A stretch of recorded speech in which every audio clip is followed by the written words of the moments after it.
Bonjour, chers étudiants, chères étudiantes, bonjour à tous, bonjour à toutes. On reprend avec notre module recherche opérationnelle avec un nouveau chapitre analyse de sensibilité. Donc, notre chapitre, comme on a dit, analyse de sensibilité. Donc, cette étape de la programmation linéaire ou de recherche opérationnelle, elle arrive avec ou après la résolution d'un certain problème linéaire. Donc, après la résolution d'un certain problème linéaire, on peut analyser le résultat qu'on a étudié ou qu'on a trouvé, quel que soit avec la méthode de simplex ou avec la méthode graphique. Comment on va l'analyser?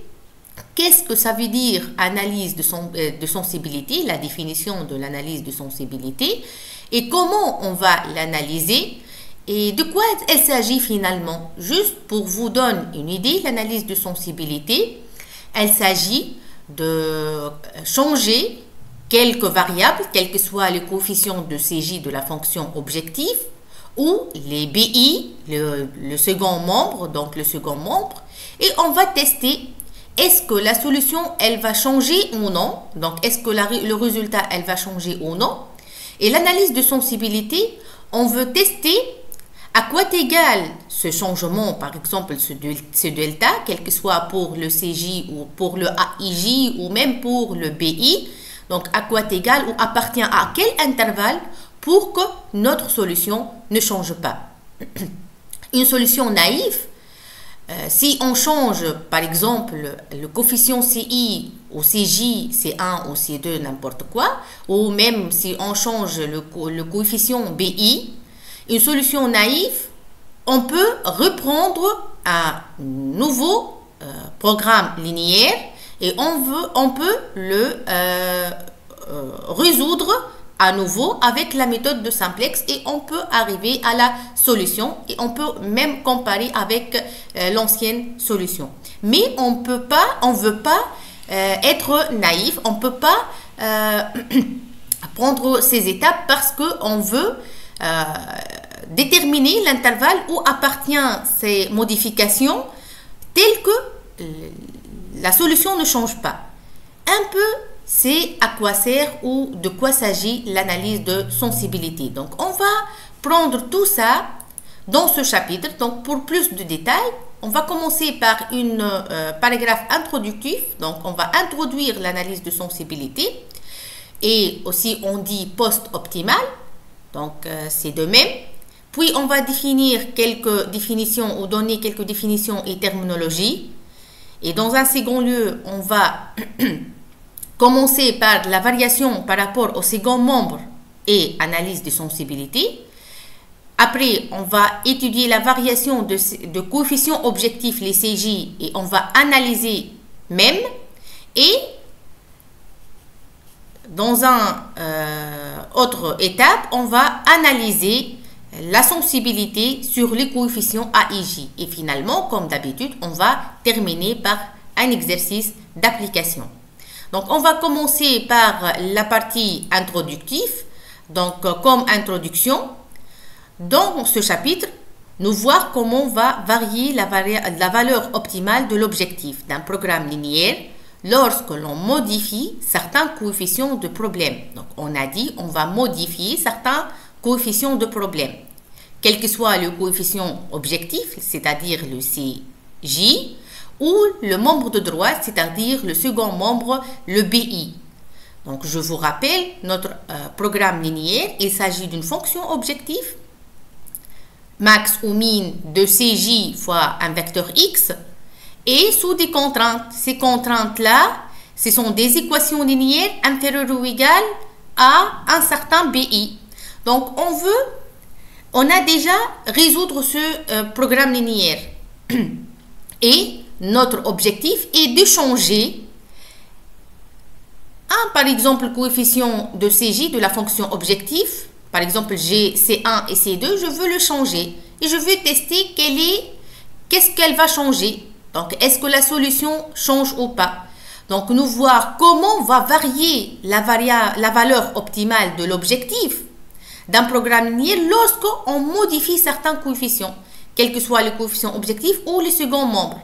C'est l'objet de ce qu'on appelle analyse post-optimale ou analyse de sensibilité. On dit analyse post-optimale ou analyse de sensibilité. Comme il est indiqué dans le nom post-optimale, c'est-à-dire après la résolution ou après de déterminer la solution optimale.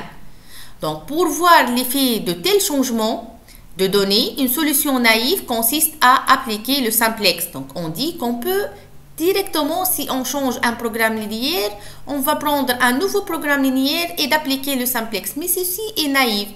Donc, au nouveau problème, et bien sûr, on peut en déduire l'effet sur l'objectif. Est-ce que l'objectif, c'est-à-dire le résultat, le maximum ou la minimisation, elle change ou non? Mais nous allons voir dans ce chapitre que si la base optimale ne change pas, c'est-à-dire si la solution de base x1, x2, x3, xi ne change pas, on peut prédire sans aucun nouveau calcul l'effet des variations de données sur la fonction objectif en exploitant simplement le tableau de simplex optimal, c'est-à-dire le dernier tableau, le tableau final, le tableau optimal du programme ou du problème original. On va étudier tout ça avec plus de détails. Nous allons d'abord envisager le cas de la variation de coefficient de second membre, de membre de droite. Donc, dans un premier lieu, on va étudier lorsqu'on va changer de BI, des contraintes.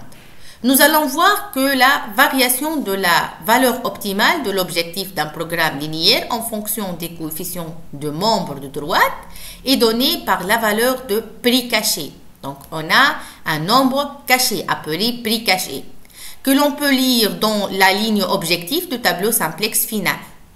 Nous verrons comment déterminer le domaine de validité de ce prix caché. On va déterminer le domaine et ce prix caché, il appartient à quel domaine? Il est entre qui et qui? Nous verrons ensuite le cas de la variation de coefficient de la fonction objectif, c'est-à-dire, dans un second lieu, on va varier cette fois-ci le CJ. Donc ici, nous verrons que le taux de variation de l'objectif est donné par la valeur de variation de l'optimum. Ici aussi, il y a un domaine de validité pour ces valeurs optimales de variables. Elles restent valables tant que la base optimale ne change pas.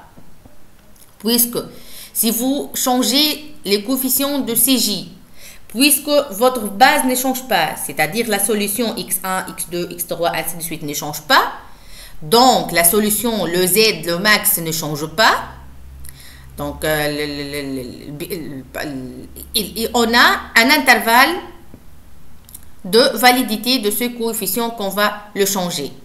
Ici, pardonnez-moi, donc si vous changez pas la solution x1, x2, x3 et vous changez le coefficient, bien sûr le z, elle va augmenter ou diminuer. Mais la solution elle-même ne change pas. Le x1, x2, x3, ainsi de suite, ne change pas. Et ceci est l'important. Donc, s'il ne change pas, donc ce changement CJ, elle doit appartenir à un intervalle. Donc, on peut, si CJ entre AI et BI, donc on peut changer tel que la solution ne change pas. Ceci, c'est ce qu'on appelle l'analyse de sensibilité. Donc, pour plus de détails, dans ce chapitre, on va étudier des notions relatives au problème ou au programme linéaire tels que le programme dual qu'on a déjà étudié, le coût marginal, donc comme des définitions, on va définir qu'est-ce qu'un coût marginal, ainsi que de techniques de validation de la solution d'un programme linéaire, c'est-à-dire l'analyse de sensibilité. Nous allons commencer ce chapitre par donner quelques termes clés utilisés pour interpréter économiquement. Lorsqu'on a dit économiquement, c'est-à-dire on dit fonction objectif ou fonction économique, les différents résultats du programme linéaire. Donc pour cela, on va commencer par quelques définitions et terminologies. Donc, les éléments clés, donc on va rappeler qu'est-ce qu'on a dans le programme linéaire parce qu'on va interpréter ces éléments clés. Donc les éléments clés d'un programme linéaire standard sont la fonction objectif dite fonction économique, donc la fonction objectif aussi elle dite fonction économique, Cette fonction peut représenter un coût, un profit, etc. Les contraintes sont composées des coefficients A et J de la matrice A, dite matrice technologique. Donc, on dit la matrice A, elle est appelée matrice technologique. Et des constantes BI qui forment le vecteur du second membre. Le second membre peut représenter la disponibilité des ressources, les niveaux de demande, etc. Maintenant, on a des variables d'écart qu'on a déjà ajoutées pour avoir la forme standard. Donc, les variables d'écart peuvent représenter, qu'est-ce qu'ils représentent?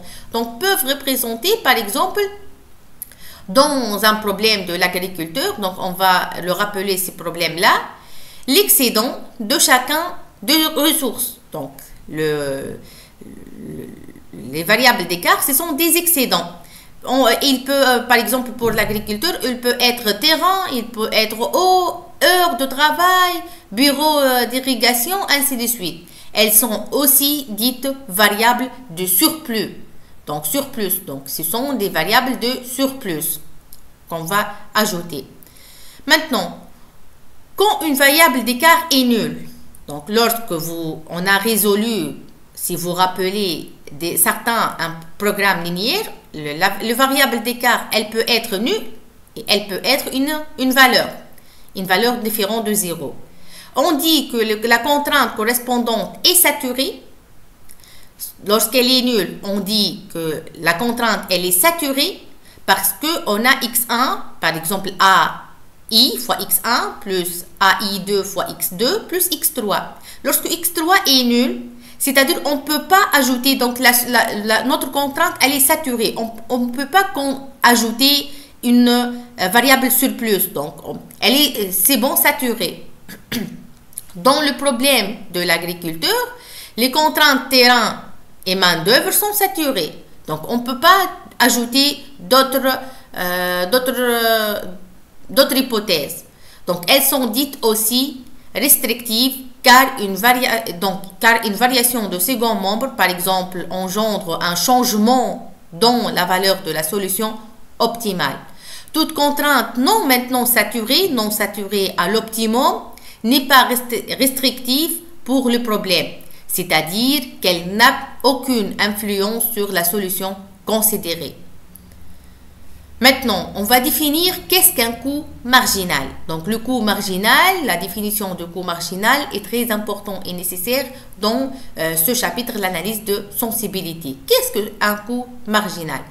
Par définition, on appelle coût marginal d'un bien, c'est l'augmentation minimale de dépenses.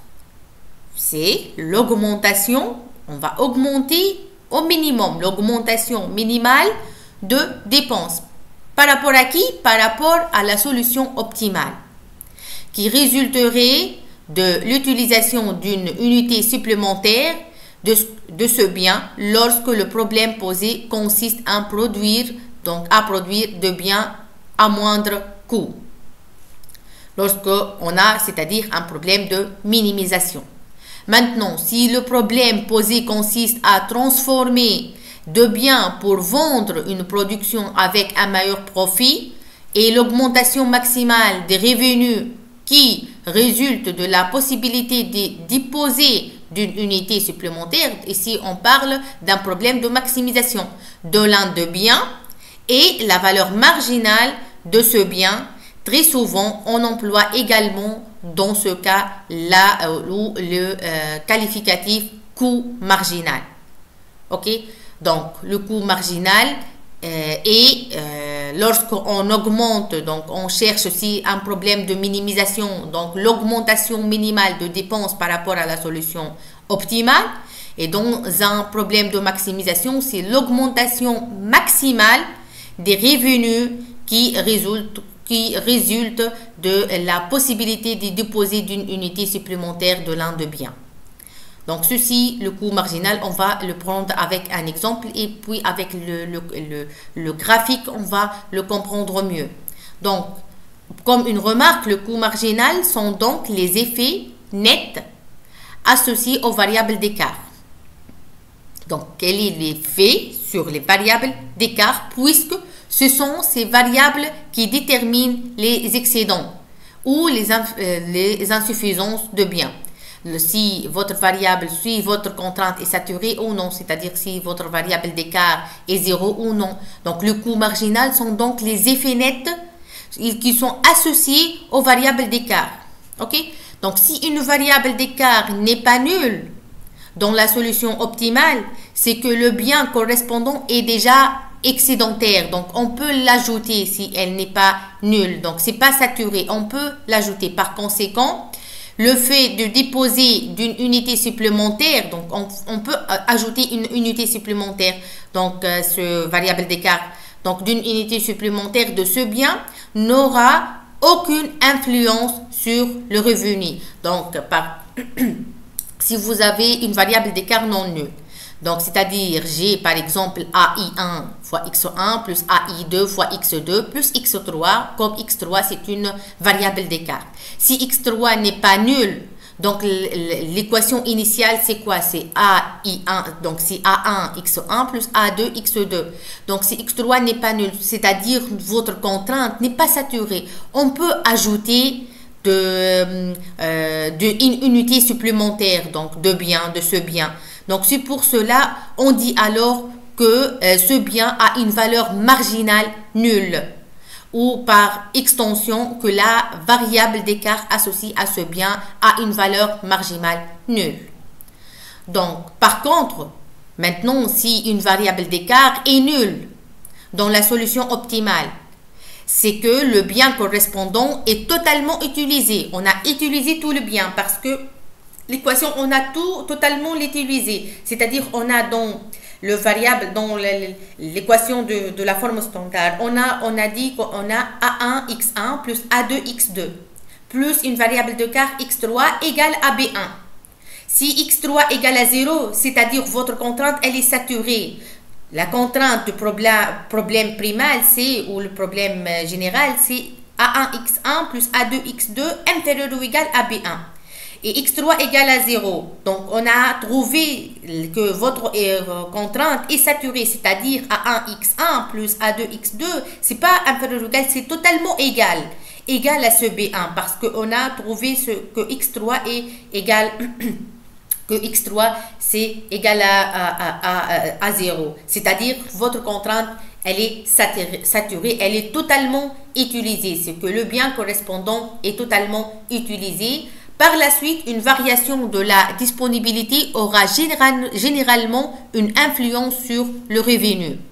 C'est pourquoi cette variable d'écart nulle dans la solution optimale a une valeur marginale non nulle. Bien sûr, si elle est nulle, la valeur marginale devient non nulle et cette valeur marginale précise la variation de la fonction économique résultant de l'utilisation d'une unité supplémentaire de biens associés. On va, au cours de ce chapitre, étudier deux exemples. Avec l'exercice d'application, on va étudier 3 exemples. Ces 3 exemples, ce sont comme étant des exercices. Donc, vous pouvez à chaque fois le répéter pour bien comprendre cette notion d'analyse de sensibilité. Le premier exemple, c'est le problème d'agriculture. Donc, ce problème consiste de ce problème et ceci forme le programme linéaire. Donc, on va reprendre ce problème. Un agriculteur veut allouer 150 hectares de surface entre culture de tomates et celle de piment.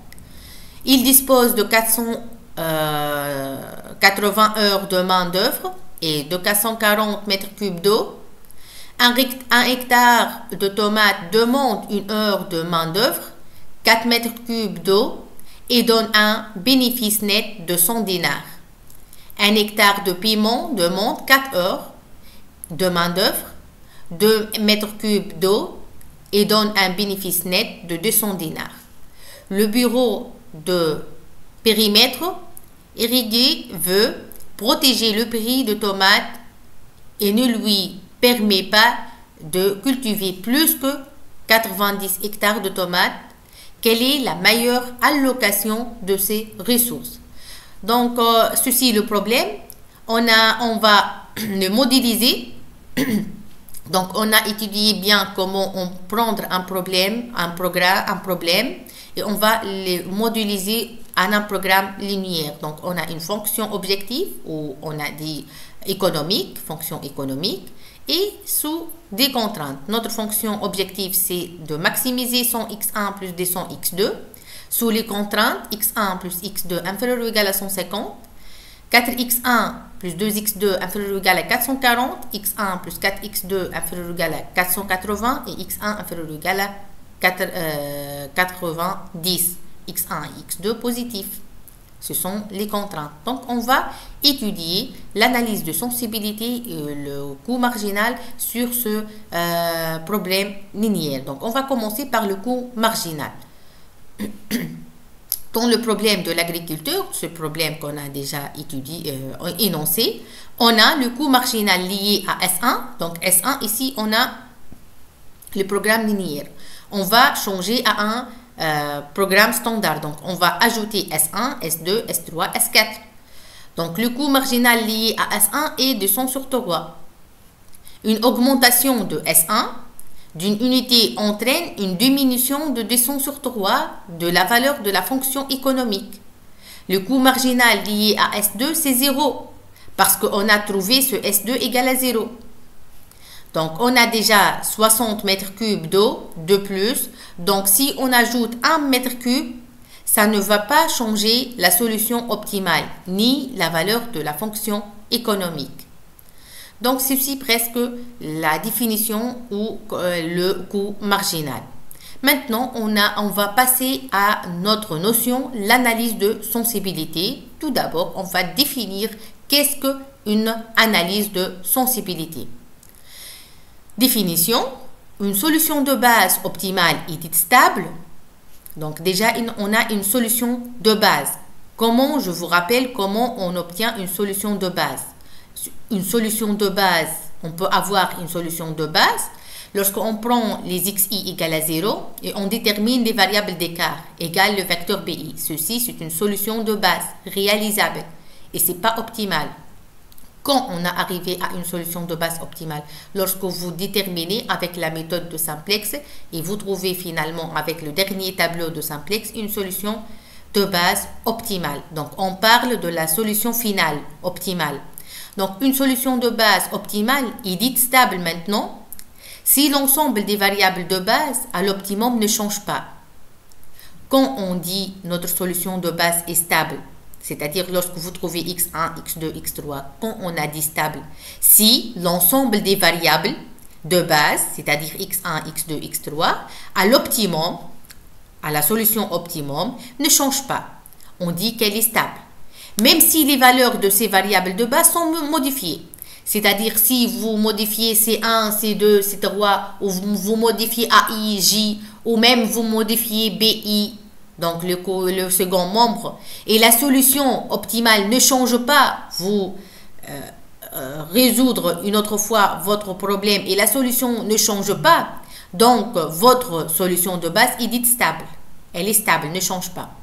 Dans cette section, on exprimera la stabilité de la solution optimale d'un programme linéaire suite à la variation ou de l'un des paramètres de ce programme. Qu'est-ce que ça veut dire? Donc, comme j'ai déjà énoncé, on va changer le coefficient, par exemple les coefficients de CJ ou les coefficients de BI, de telle façon, notre solution ne change pas. Notre solution de base optimale reste stable. OK? Donc, est-ce qu'on peut prendre n'importe quelle valeur CJ ou n'importe quelle valeur BI et la solution ne change pas? Non. Donc, c'est tout à fait normal qu'il y a un intervalle. Donc, on veut déterminer cet intervalle. Donc, BI appartient à quel intervalle? Tel que notre solution de base reste stable. C'est-à-dire, notre solution de base ne change pas. Par exemple, le CJ, C1 ou C2 ou C3, n'importe quoi. Donc, à quel intervalle appartient pour que notre solution de base optimale ne change pas? Donc, ceci est le concept de l'analyse de sensibilité. Donc, on va tout d'abord varier, prendre un exemple, et on va varier le coefficient. Et on va bien visualiser sur le graphique, lorsqu'on change une variable, qu'est-ce qu'il change? Donc, quand la solution de base optimale reste inchangeable, ne change pas, et quand on dépasse un certain nombre, c'est-à-dire l'intervalle qu'on veut déterminer, donc comment on va visualiser, comment elle change, la solution optimale de base change. Donc, on va voir tout ça avec deux méthodes, donc graphiquement et avec la méthode de simplex, comment on va déterminer ce intervalle-là. Donc, on va prendre ce programme linéaire de maximisation.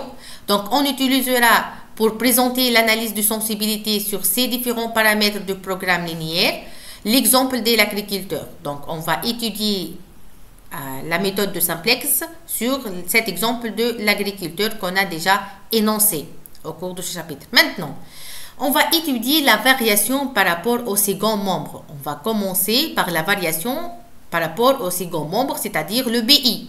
On va varier le BI et on va voir qu'est-ce qu'il va changer. Et quand la solution optimale change et quand la solution optimale ne change pas.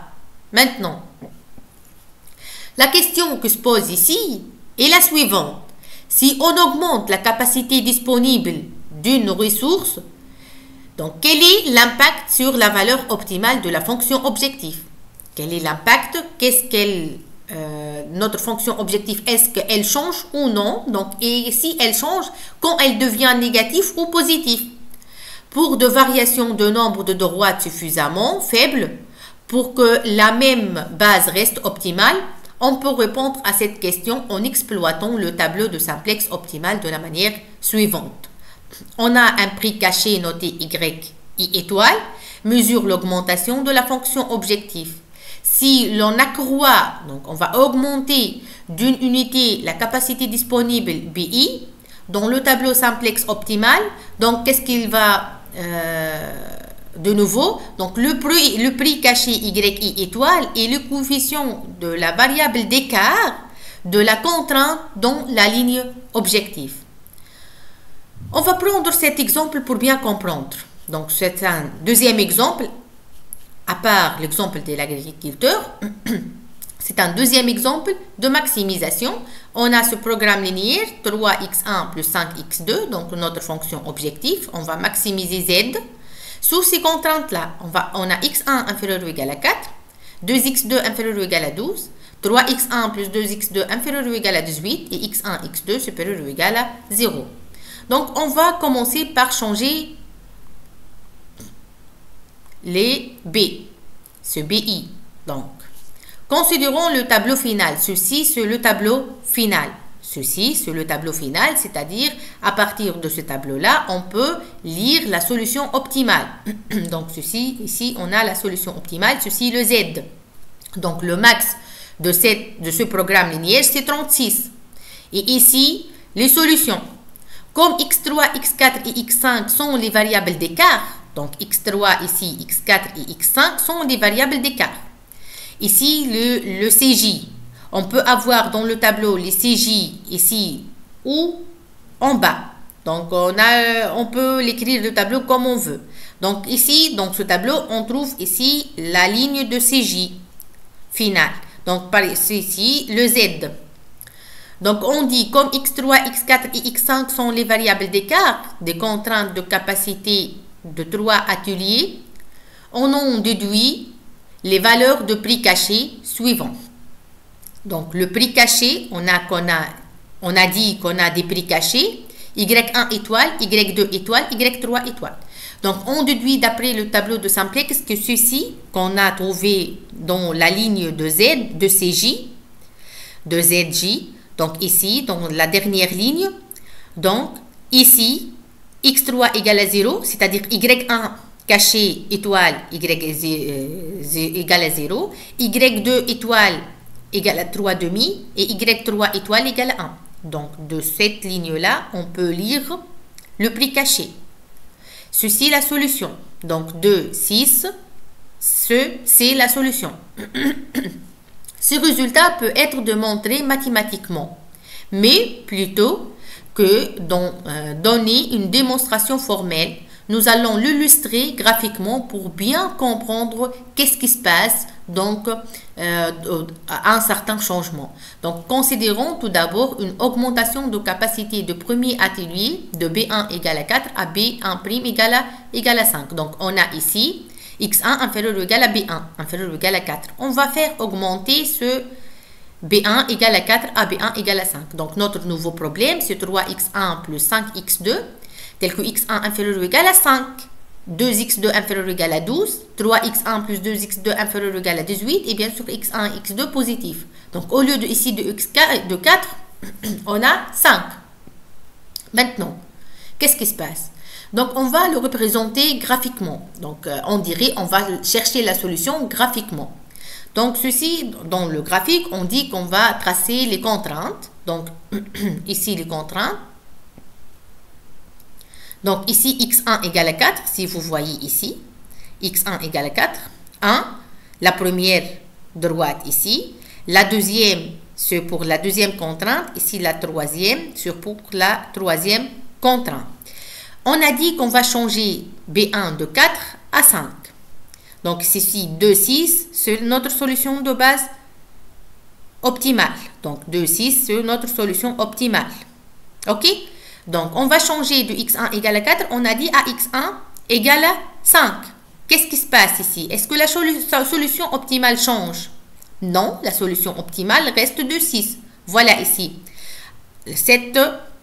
On n'a pas cette droite-là, mais on a cette droite-là maintenant, x1 égale à 5.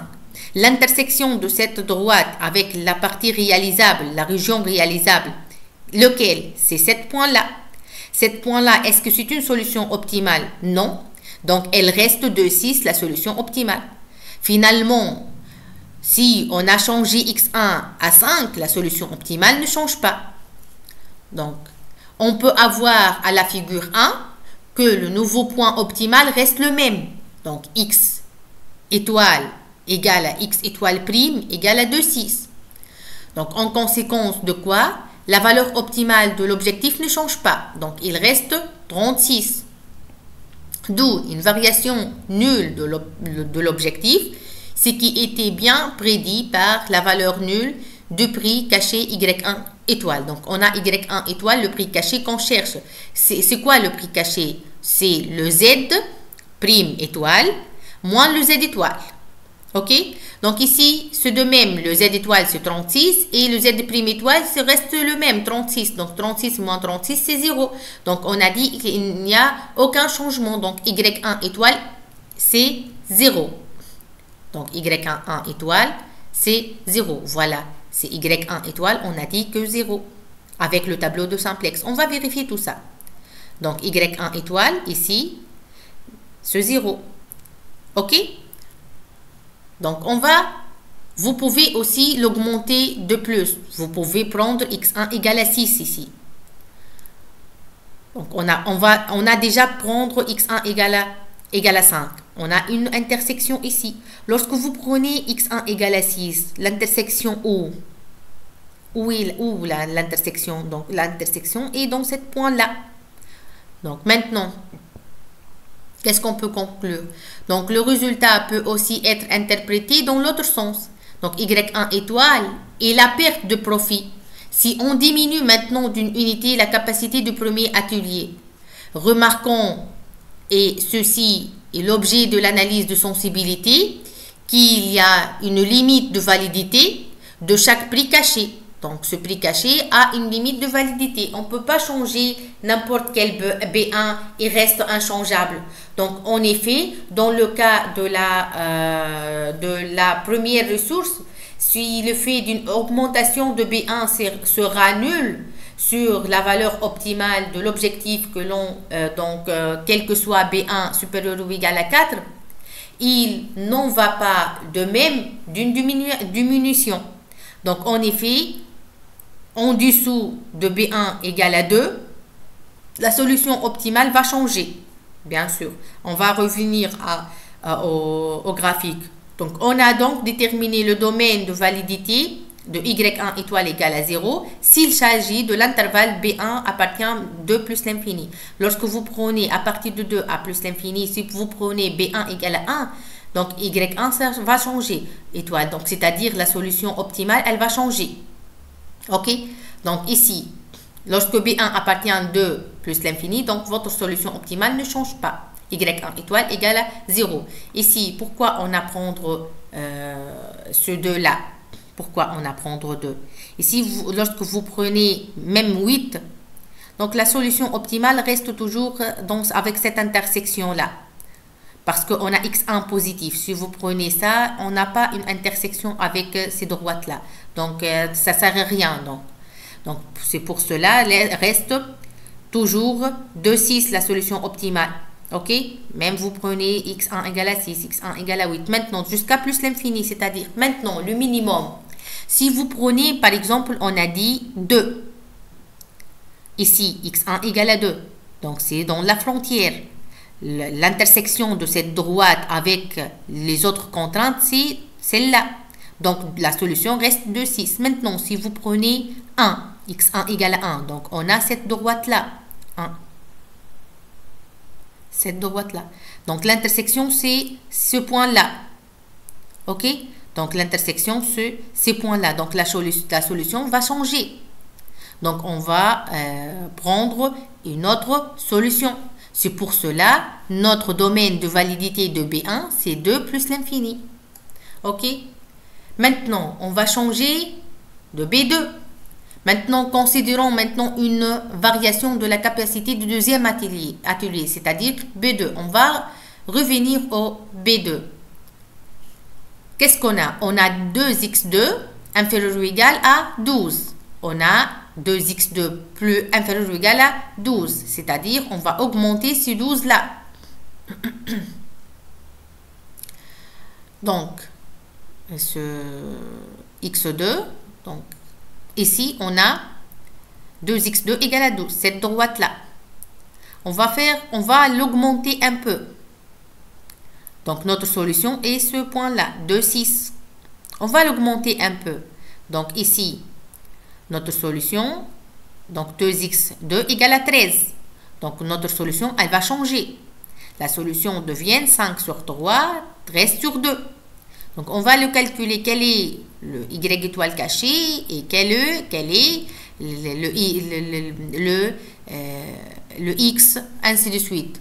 Une augmentation de la capacité du deuxième atelier B2 égale à 12 à B2' égale à 13. Donc, comme si on a B2 égale à 12 et la droite, cette droite au-dessus, donc 2x2 égale à 13. Donc, B2 égale à 13. Donc, un déplacement de point optimal. Donc, on a ici le point optimal de 6. Mais lorsque vous augmentez B2 égale à 13, le point optimal, c'est 5 tiers, 13 sur 2. Donc, elle a augmenté. Maintenant, on a dit qu'elle va augmenter vers le nouveau point 5 tiers, 13 sur 2. C'est x' étoile. Donc, en conséquence de quoi, la nouvelle valeur de l'objectif est donnée par z' étoile. On va changer ce point-là dans la fonction objectif. On trouve z' étoile égale 37,5. C'est-à-dire quoi? C'est-à-dire z étoile prime moins z étoile, 37,5 moins 36 égale à 3,5. Et 3,5, ce 3,5 là égale à y2 étoile. Et si vous vous rappelez, y2 étoile, on a trouvé ici, pardonnez-moi, 3,5. Y2 étoile, avec le tableau de simplex, on a retrouvé 3,5. Maintenant, on va l'augmenter plus que ça. On va l'augmenter plus que ça. Donc, pour le deuxième atelier, au-delà de B2 égale à 18, donc on va tout d'abord prendre 18. Donc, ce 2, x2 égale à 18. La solution optimale, lequel? C'est 0,9. Donc, la solution optimale reste en 0,9. Le prix caché y2 étoile change. Elle devient y2 étoile égale à 0. De même, une diminution au-delà de B2 égale à 6 va changer le prix caché. Donc, on en déduit le domaine de validité de y2 étoile égale à 3,5. Il s'agit de l'intervalle 6,18. Donc, lorsque B2 appartient à 6,18, Donc, on a Y2 caché égal à 3,5. Enfin, considérons une augmentation maintenant de troisième B3, donc de capacité de troisième atelier de B3 égale à 18. Donc, on va prendre B3 égale à 18. Au lieu de 18, on va le prendre 19. Donc, on va ici le voir. Pardonnez-moi. Donc, ici, ceci l'équation de 2x1 plus 2x2 égale à 18. Ceci troisièmement. On va l'augmenter un peu. Elle devient ici 3x1 plus 2x2 égale à 19. 3'. L'équation 3'. 3x1 plus 2x2 en bas égale à 19. Donc cette droite-là. La solution, est-ce qu'elle a changé ici? Oui. Donc on a la solution de base initiale optimale ici, de 6. Donc ici, la solution, elle a changé. 7 sur 3,6. Donc, qu'est-ce qui se passe? Pardon? Qu'est-ce qui se passe? Donc, on a dit, comme on peut le voir dans la figure comme on a déjà vu, cela donne un déplacement de point optimal vers x étoile prime égale 7 tiers 6. En considérant de quoi le nouveau valeur de l'objectif vaut z' étoile égale à 37, d'où une augmentation d'objectif égale à la valeur de troisième prix caché, c'est z étoile prime moins z étoile égale à 37 moins 36, c'est 1, égale à y3 étoile. Déjà, on a énoncé dans le tableau de simplex que y3 étoile égale à 1. Et il y a un domaine de validité. Donc, le résultat peut aussi être interprété dans l'autre sens. Y3 étoile est la perte de profit si on diminue d'une unité de capacité de troisième atelier pour le troisième atelier au-delà de B3 égale à 24. Donc la solution optimale, on va prendre au-delà de 24. Donc ici, si vous prenez au-delà de 24, 3x1 plus 2x2 égale à 24, voilà ici. Vous perdre ici. Vous perdre cette intersection-là, cette solution-là. Donc, on va le diminuer à ici. OK? Donc, cette à ici. 4, 6. Donc,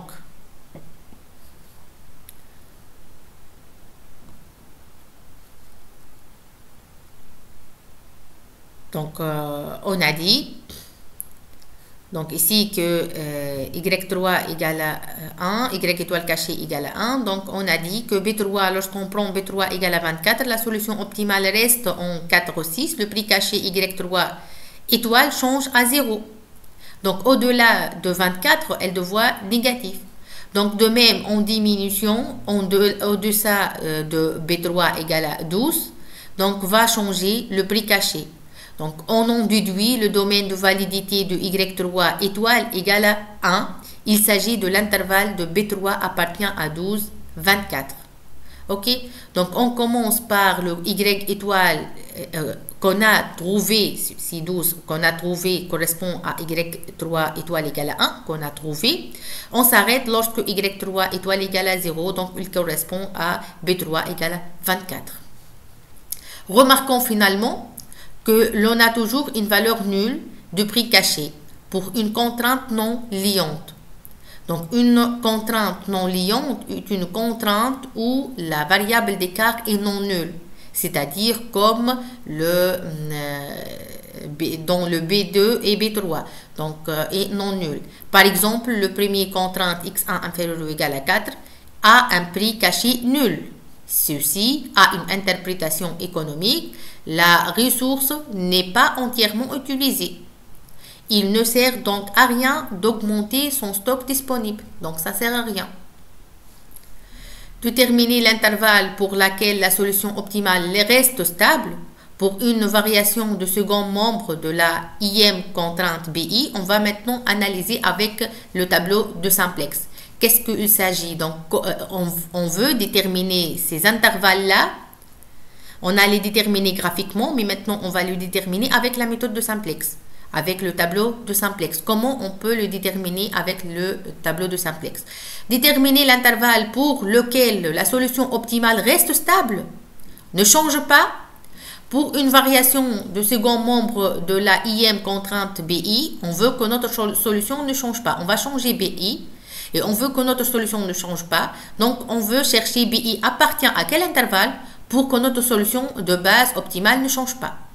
Considérons une variation de B1 de 150 à 150 plus delta. Ici, on va reprendre le problème de l'agriculture. Donc, on va appliquer toujours la méthode graphique sur le problème de l'atelier et la méthode de simplex sur le problème de l'agriculture. Vous voyez ici, vous avez déjà plus que d'exemples. Donc, si vous rappelez dans le B1, le problème de l'agriculture, on a déjà 150 dans le B1, on va l'augmenter. On va chercher ce delta-là. Combien on va prendre de delta jusqu'à quoi pour que la solution ne change pas. Pour cela, on va poser 150 plus delta. Sachant que dans le premier tableau de simplex, B1 n'est présenté ou n'est présente que dans la première contrainte. On obtient ainsi une correspondance entre la colonne de quantité QI et la colonne de S1. Donc ici, on a S1, S2, S3, S1, S2, S3, S4, les variables d'écart qu'on a ajoutées.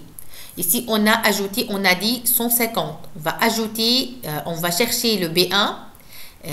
On va ajouter une delta à B1, on va ajouter une delta à B2, delta à B3 et une delta à B4. Donc, on va chercher ces deltas-là. Donc, dans le tableau optimal, la colonne correspondance à S1 nous donne le coefficient de delta dans la colonne des quantités. On va ajouter un delta à S1. Donc, ceci, S1 plus delta. S1 plus delta. Qu'est-ce que ça veut dire? C'est S1, donc 1, fois delta, c'est-à-dire 150 plus 1 fois delta, ici. Donc ici, vous avez S1 plus delta. Donc, comment on a obtenu ces valeurs-là? C'est 150, parce que ici, dans le B, dans l'ancien tableau, on a 150, 440, 480 et 90. C'est-à-dire ici, on a 150 plus 1 fois delta. Donc, 150 plus 1 fois delta. Ici, dans cette ligne, on a 440 plus 0 fois delta. OK? Ici, 480, 0 plus 0 fois delta. Ici, 90 plus, ici aussi, on a 0 fois delta. Et ici aussi, on a 0 plus 1 fois delta, juste dans le Z ici. On a besoin de ces vecteurs-là, de ces expressions-là. Maintenant, qu'est-ce qu'on a ici? Donc, le dernier tableau, on a...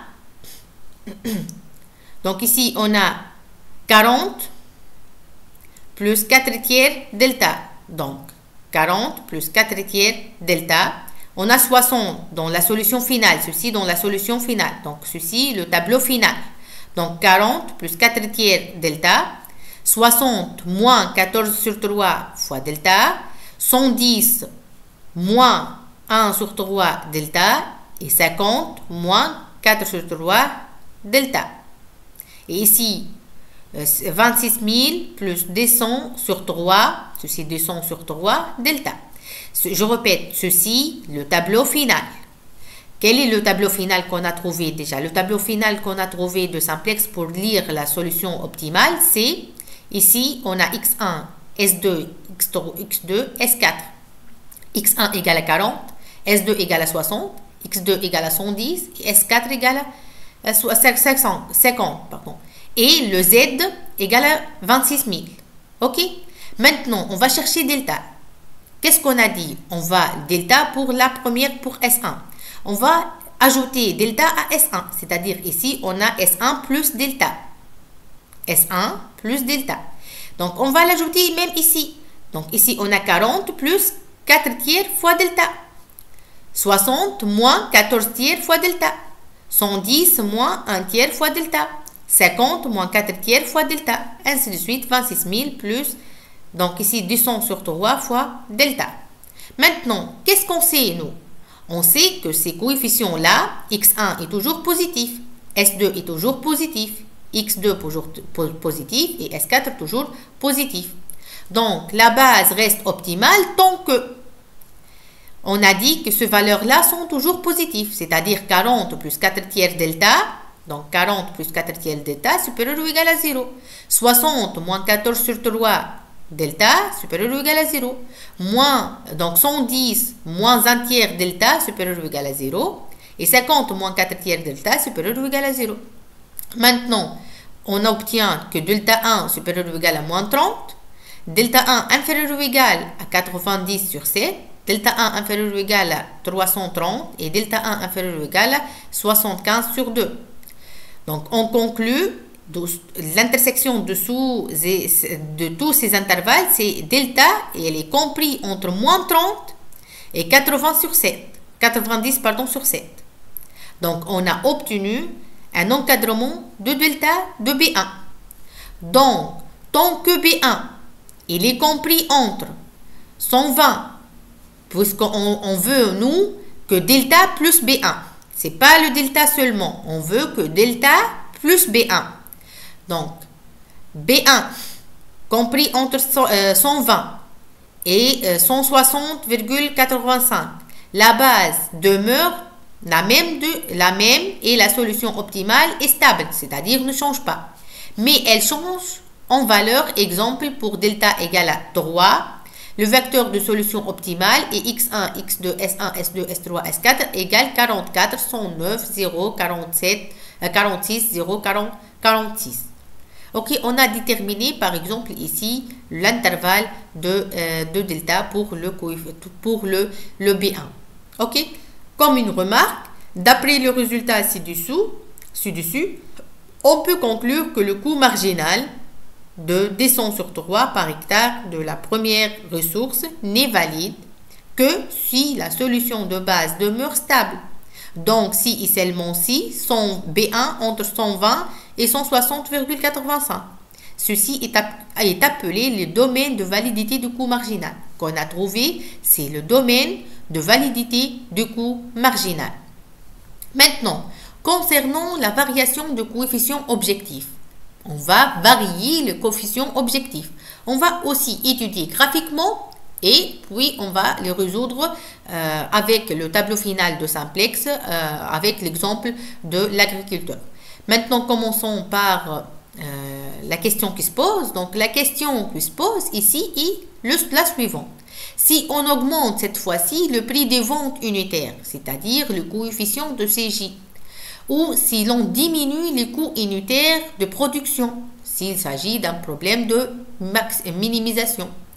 Quel est l'impact sur la valeur de l'objectif? On peut prédire cette variation de l'objectif pour autant que la solution optimale ne change pas. On veut varier ce CJ jusqu'à à telle sorte que notre solution de base ne change pas. En effet, pour de faibles variations de coefficient objectif, la solution optimale ne change pas, seul le profit optimal change. Donc, bien sûr, la solution ne change pas, mais si vous variez CJ, le profit change. On peut montrer le résultat suivant. La valeur de la JM variable à l'optimum, c'est-à-dire XJ étoile, mesure l'augmentation de la fonction objective si l'on accroît d'une unité la marge unitaire de CJ. Donc, dans le cas de l'exemple illustré dans la figure, les augmentations de profit pour une augmentation unitaire de la marge des produits valant donc respectivement x1 égale à 2 et x2 étoile égale à 6. Donc, c'est la solution optimale.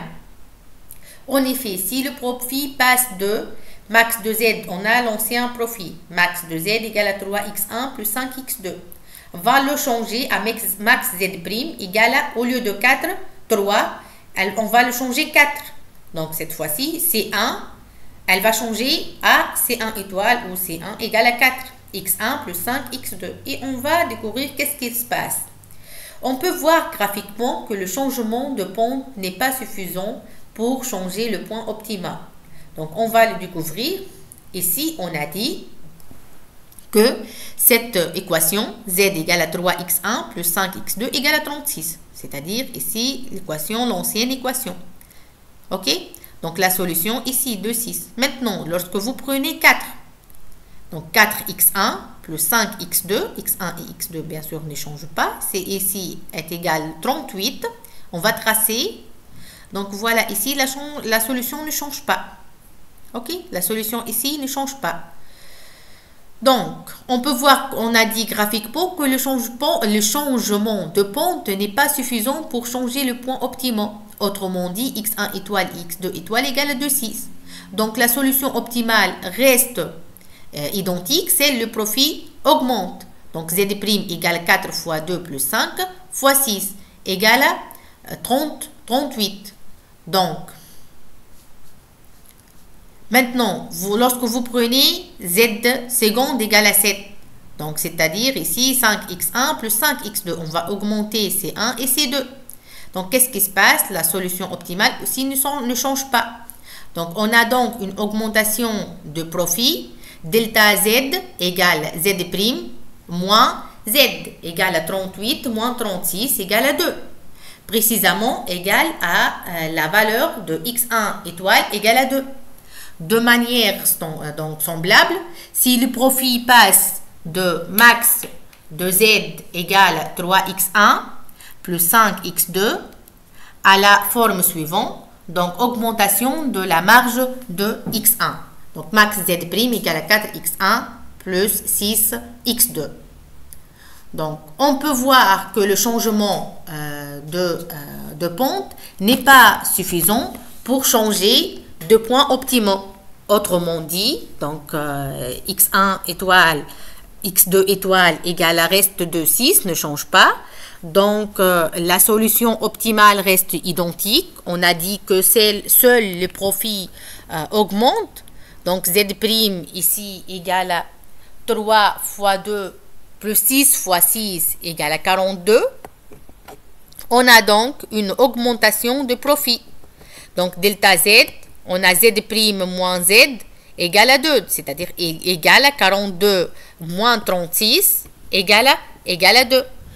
Donc, précisément, égale à la valeur de x2 étoile égale à 6. Maintenant, on va analyser ceci avec, on a déjà vu graphiquement qu'est-ce qui se passe. On va l'analyser avec le tableau de simplex. Donc, on va étudier qu'est-ce qui se passe. Considérons une variation, donc toujours avec le tableau de, je vous rappelle, avec le tableau de simplex, on reprend le problème de l'agriculteur. OK? Donc, considérons une variation de coefficient CJ de 100 à 100 plus delta. Donc, on a une augmentation de 100 à 100 plus delta. Ceci, on va faire une augmentation ici. Ceci est le tableau final. Ceci est le tableau final, c'est-à-dire le tableau où on a la solution optimale. x1 égale à 40, s2 égale à 60, x2 égale à 120, s4 égale à 50, S1 égale à 0 et S3 égale à 0. Donc, ceci, on lit la solution optimale. Donc, ici, vous lire. Donc, on va étudier ici. On obtient, donc, en remplaçant dans le tableau optimal 100 par 100 plus delta, on obtient le tableau suivant. Donc, ici, tout d'abord, on va remplacer 100 par 100 plus delta. C'est 100 plus delta. Qu'est-ce qui se passe ici? Donc, ici, qu'est-ce qu'on a? On a 100 plus delta fois 1, donc 100 plus delta. Ici, 100 plus delta fois 0, c'est 0. 100 plus delta fois 0, donc ici, pardon, 100 plus delta fois 1, plus 100 plus delta fois 0, plus 100 plus delta fois 0, plus 100 plus delta fois 0, c'est reste 100 plus delta. OK? Ici, on a 100 plus delta, donc on a ces coefficients-là. Donc ici 20, ici 200, donc plus 4 tiers delta. Et ici, on a 100 moins, donc, 1 tiers delta. Donc, 100 sur 3 moins delta. Donc, et ici, ce valeur-là. Donc, comment on a obtenu ce valeur-là? Donc, ici, on a 4 tiers fois 100 plus delta, plus 0 fois moins 14 fois delta, plus 200 fois moins 1 sur 3, plus 0 fois moins 4 sur 3. Il reste 200, ici, 200 sur 3 plus delta. Ici, on a 0 fois 100 plus delta, c'est 0, plus 1 fois 0, 0, 0 fois 200, 0, 0 fois 0, 0. La somme, c'est 0. Ici, on a moins 1 tiers fois 0, c'est 0. 2 tiers fois, moins 1 tiers fois 100 plus delta, c'est moins 1 tiers fois 100 plus delta, où on multiplie pour devient ce signe moins. 0 fois 2 tiers, 0. 1 tiers fois 200, donc, et 1 tiers fois 0. Donc, on a moins 1 tiers fois 100 plus delta, plus 1 tiers sur 200. On aura ces valeurs-là. Maintenant, ceci, c'est ZJ moins CJ moins ZJ. Donc, 100 plus delta moins 100 plus delta, c'est 0. Ici, 200 moins 200, c'est 0. 0 moins 200 plus 4 tiers sur delta, c'est 200 plus 4 tiers sur moins 200 plus 4 tiers sur delta. 0 moins 0, c'est 0. 0 moins 100 moins 4 tiers sur delta, c'est delta moins 100 donc sur 3. Et 0 moins 0, c'est 0. Donc finalement, on a ce tableau-là. Maintenant, qu'est-ce qu'on sait? C'est un problème de maximisation. Qu'est-ce qu'on sait sur la solution optimale? On sait que ces valeurs-là sont négatifs. On sait que ces valeurs-là sont négatifs. Donc, on va l'étudier. Moins 200 plus 4 delta sur 3 est négatif. Delta moins 100 sur 3 est négatif. Donc, ces valeurs-là sont négatifs. Donc, on va déterminer delta. Delta inférieur ou égal à moins 50. Et ici, delta inférieur ou égal à 100. Ceci, si et seulement si, delta, il est compris entre moins 50 et 100. Donc, on a compris pour si vous augmentez C1 ici plus delta, il faut que delta appartient à l'intervalle moins 50, 100 pour que votre solution ne change pas. Donc, la solution optimale est stable, c'est-à-dire ne change pas, et prend la même valeur, 40, 110, tant que C1, elle est compris entre 50 et 200.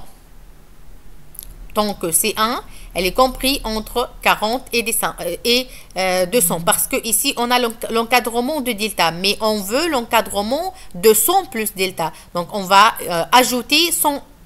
Donc, c'est pour cela, C1, elle doit être entre 50 et 200 pour que la valeur ne change pas. Si vous prenez C1 entre ces valeurs-là, donc la solution ne change pas. Donc, on peut le prendre pour, c'est pas seulement C1, on peut le prendre pour 200 ici, 200 plus delta, et on peut déterminer l'intervalle, même ici, donc on a C1 et C2, donc ici ou ici, pour déterminer C1 et C2. Maintenant, on peut aussi transformer ou on peut varier le AIJ. Maintenant, on va étudier l'analyse de sensibilité sur les coefficients AIJ. Qu'est-ce qui se passe?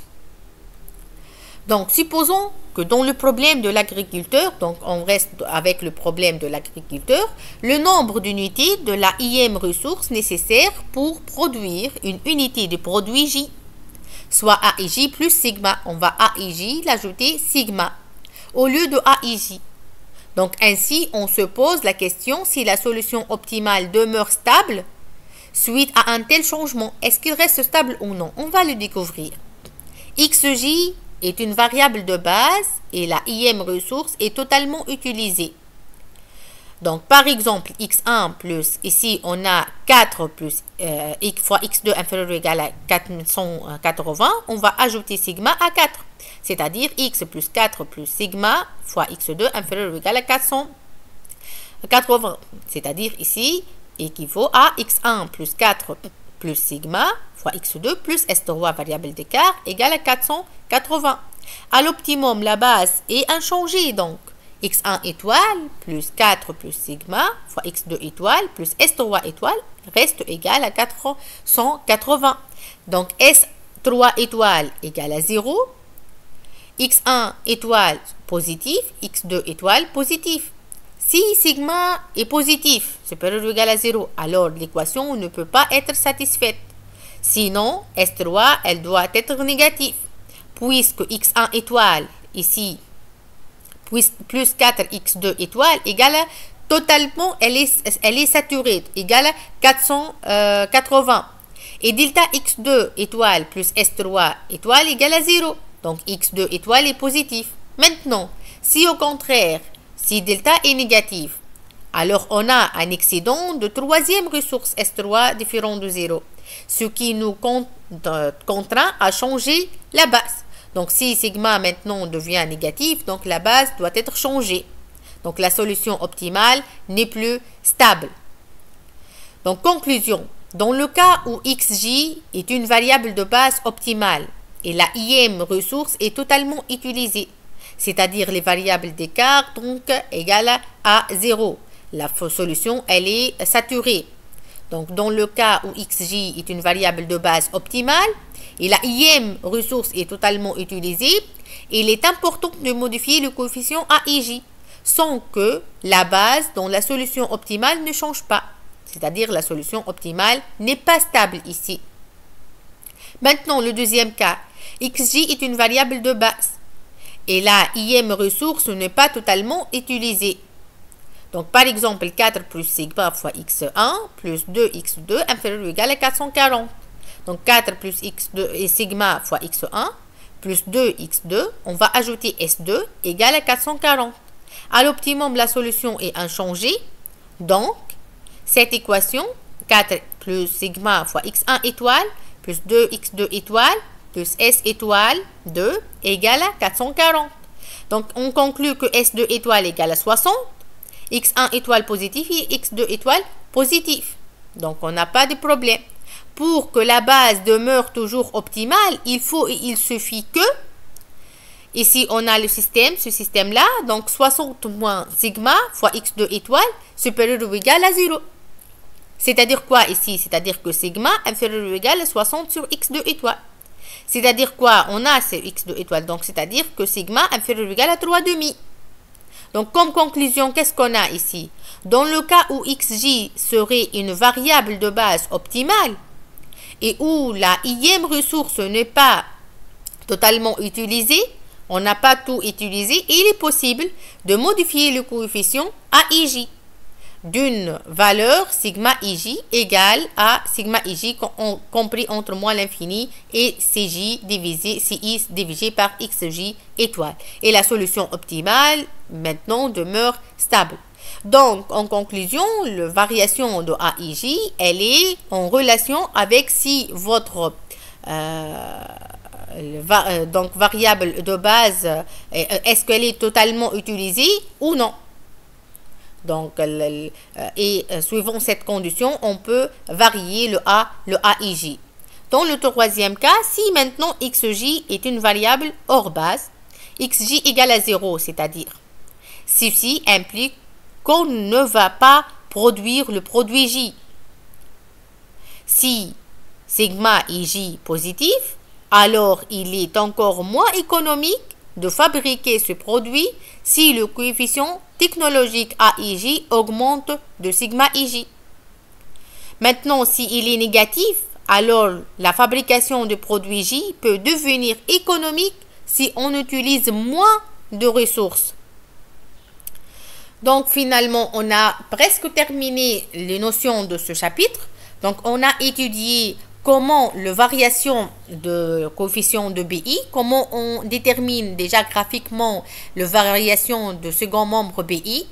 Et on a déjà vu quand la solution change et quand elle ne change pas.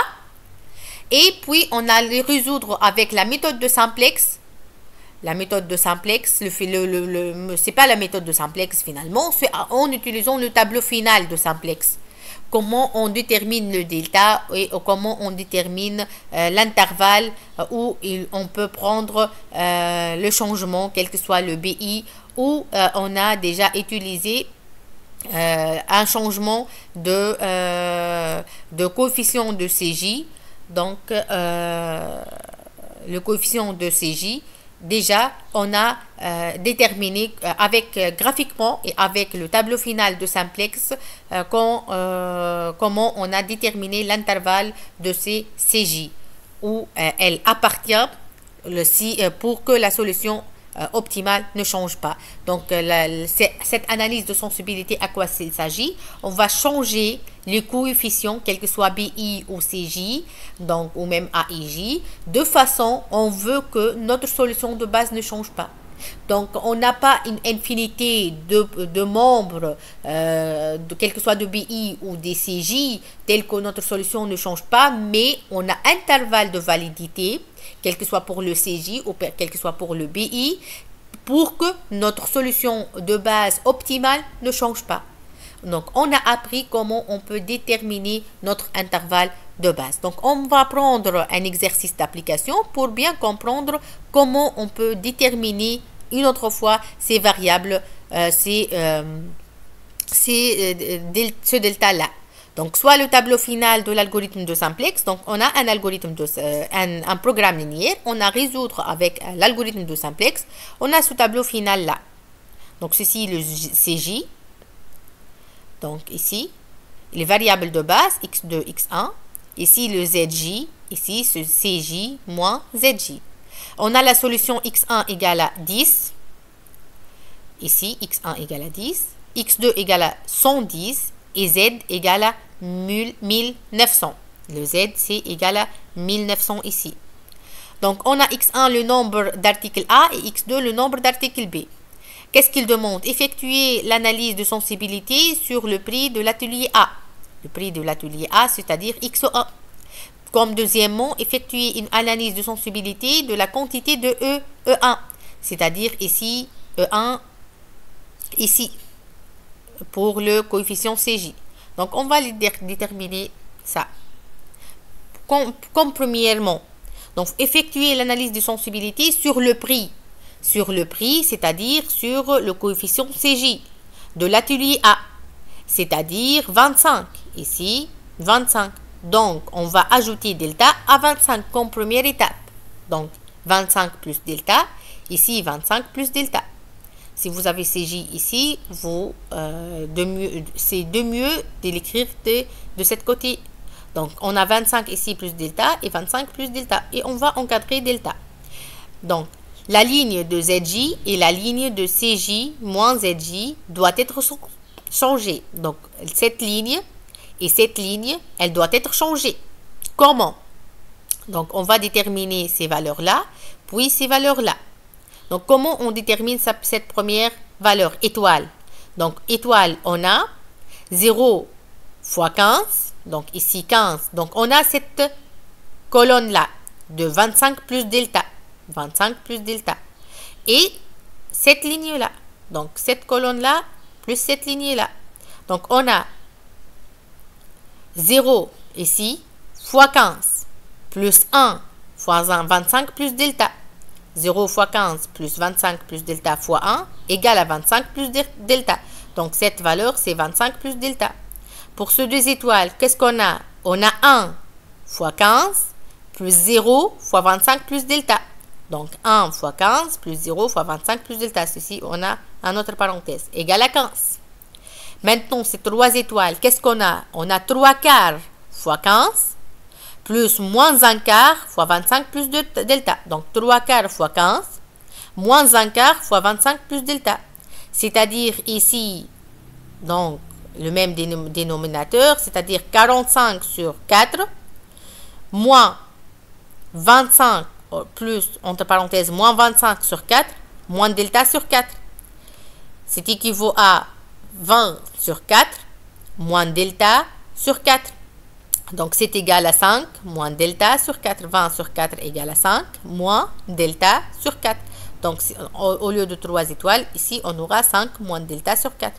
Maintenant, ces 4 étoiles, on a moins 1/2 fois 15 plus 1/2 fois 25 plus delta. Donc cette colonne, donc cette valeur de colonne multipliée par 15. Et ceci par 25 plus delta. Donc, et on va simplifier. Donc, moins 1/2 fois 15, ici moins 15 sur 2, plus 1 sur 2 fois 25, donc 25 sur 2, plus delta sur 2. Donc, moins 15 sur 2 plus 25 sur 2, c'est 10 sur 2, plus delta sur 2. Donc, 10 sur 2, c'est 5, plus delta sur 2. Donc, ici, on aura 5 plus delta sur 2. Maintenant, le CJ moins ZJ. Ici, on a remplir ZJ. Donc, CJ moins ZJ, c'est-à-dire ces valeurs-là, moins ces valeurs-là. Donc, on a déjà remplir ces valeurs-là. En bleu, c'est indique le changement. Et ici, on a CJ moins ZJ. Donc, 25 plus delta moins 25 plus delta, c'est 0. 15 moins 15, c'est 0. 0 moins, en total, 5 moins delta sur 4, c'est-à-dire moins 5 plus delta sur 4. Parce que 0 moins, entre parenthèses, 5 moins delta sur 4. Moins fois 5, c'est moins 5. Moins fois moins delta sur 4, c'est plus delta sur 4. Maintenant, 0 moins, entre parenthèses, 5 plus delta sur 4, sur 2. Donc, moins 5, moins delta sur 2. OK? Maintenant, on a remplir ce tableau. Maintenant, qu'est-ce qu'on veut? On veut encadrer delta. Qu'est-ce qu'on sait? On va étudier la variation des valeurs de CJ moins ZJ. On sait que c'est un problème de maximisation. Donc, on sait que CJ moins ZJ sont négatifs parce que c'est ici le tableau final. Donc, le tableau final dont on a la solution optimale. Donc, puisqu'on a la solution optimale, ces coefficients-là sont négatifs, c'est-à-dire moins 5 plus delta sur 4 négatif, et moins 5 moins delta sur t est négatif. Donc, on a ici moins 5 plus delta sur 4 négatif, et moins 5 plus delta sur 2 est négatif. Donc, dans la première, donc delta sur 4, on va avoir moins 5 de cet côté devient 5, donc delta sur 4 inférieur ou égal à 5, delta inférieur ou égal à 20, 5 sur 4. Pardon, 5 fois 4. C'est 20. Et ici, moins 5 plus delta sur 2 inférieur ou égal à 0. Delta sur 2 inférieur ou égal à 5. Donc ici, pardon, moins ici. Moins delta inférieur ou égal à 10.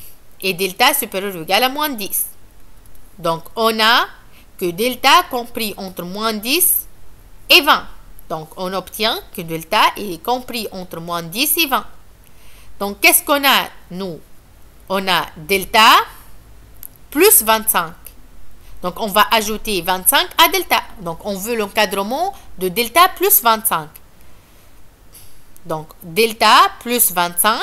Ici, elle manque plus 25. Donc, c'est moins 10 plus 25 et 20 plus 25. Donc, delta plus 25, elle est comprise entre 15 et 45. Donc, finalement, l'intervalle de variation de coefficient C1 de la donc de fonction objectif est 15, 45. On peut prendre C1 compris entre 15 et 45 tel que la solution de base optimale ne change pas. Par exemple, vous pouvez prendre C1 égale à 30. 30, il est compris entre 15 et 45. Donc, la solution optimale ne change pas.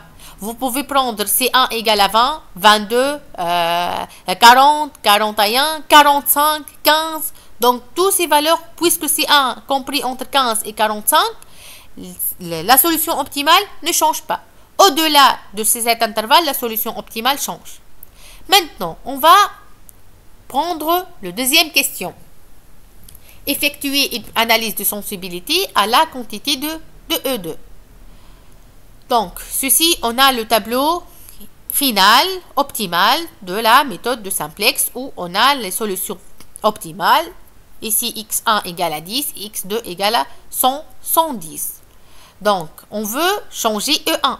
Donc, on veut ici que E1 doit être E1 plus delta. Donc, ici, on a E1.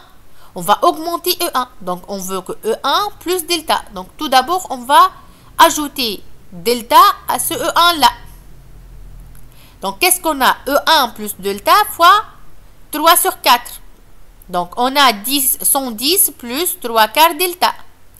E1 plus delta fois moins 1 quart. Donc, ici, on a 10 moins 1 quart delta. Donc, ici, parce qu'on a ajouté delta. Donc, il faut multiplier ceci par delta. Donc, 3 quarts delta plus 110 moins 1 quart delta, ici, plus 10. Donc, on a le changement ici. Maintenant, qu'est-ce qu'on sait de ces valeurs-là? Parce que ici, si E1 change, et si E1 change, ce qui me concerne ici, c'est le X1 et le X2. Donc, le X1 et le X2 changent de cette façon. Qu'est-ce qu'on sait? C'est une solution optimale. Donc, puisque c'est une solution optimale, ces X-là sont positifs. Donc, on va prendre X2 positif et X1 positif. Donc, c'est-à-dire, X2 positif, 110 plus 3 quarts delta est positif. Et ici, 10 moins delta sur 4 est positif. Donc, on va commencer par cette inégalité. Donc, 110 plus 3 quarts delta positif. C'est-à-dire 3 quarts delta supérieur ou égal à moins 110. 3 delta supérieur ou égal fois 4 ici, moins 440. Et delta supérieur ou égal à moins 440 sur 3. La deuxième maintenant, 10 moins delta sur 4 est supérieur ou égal à 0. Moins delta sur 4 supérieur ou égal à moins 10. Et delta supérieur ou égal à, juste ici, un signe moins et un signe moins. On multiplie par signe moins, la signe change. Donc, la signe d'inégalité change. Donc, delta inférieur ou égal à 40. Donc, finalement, on a delta compris entre moins 40, donc moins 440 sur 3 et 40. Moins 440 sur 3 et 40. Mais, on veut l'encadrement du delta. On veut l'encadrement, c'est pas de delta plus E1. Supposons qu'on a E1 égale à 20. Donc, il veut vous donner dans l'énoncé ou dans l'exercice E1. Donc, il nous dit, par exemple, E1, c'est une solution. Faire augmenter E1 tel que E1 égale à 40 ou E1 égale à 30. Ou on peut déterminer E1 de la solution de base. Donc, dans le programme linéaire, lorsqu'on prend x1 et x2 égale à 0, on peut trouver E1 et E2. Donc, ici, on a E1 égale à 20. Ici, on a E1 égale à 20. Juste, on va ajouter delta plus 20. Donc, ici, delta, elle doit être comprise entre moins 380 sur 3 et 60. Finalement, on a cet intervalle de sensibilité et moins 380 sur 3 et 60.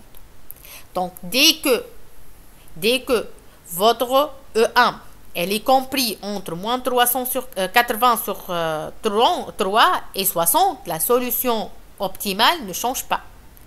Donc, j'espère qu'il est clair avec cet exercice, comment on peut changer ou comment on peut déterminer l'intervalle de validité, dit intervalle de validité, pour que de BI ou l'intervalle aussi de validité de CJ, pour que la solution optimale ne change pas.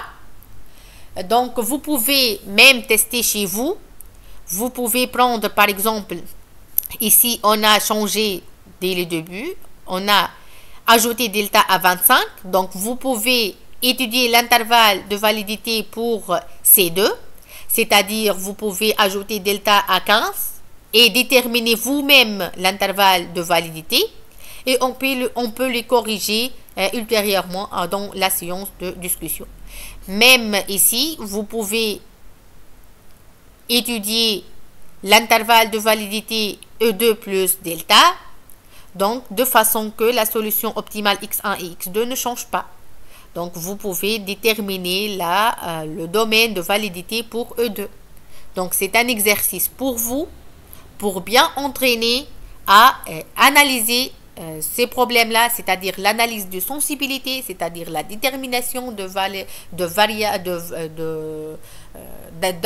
de validité pour le changement de BI ou le changement de CJ. Et finalement, merci pour votre attention et à la prochaine. Merci.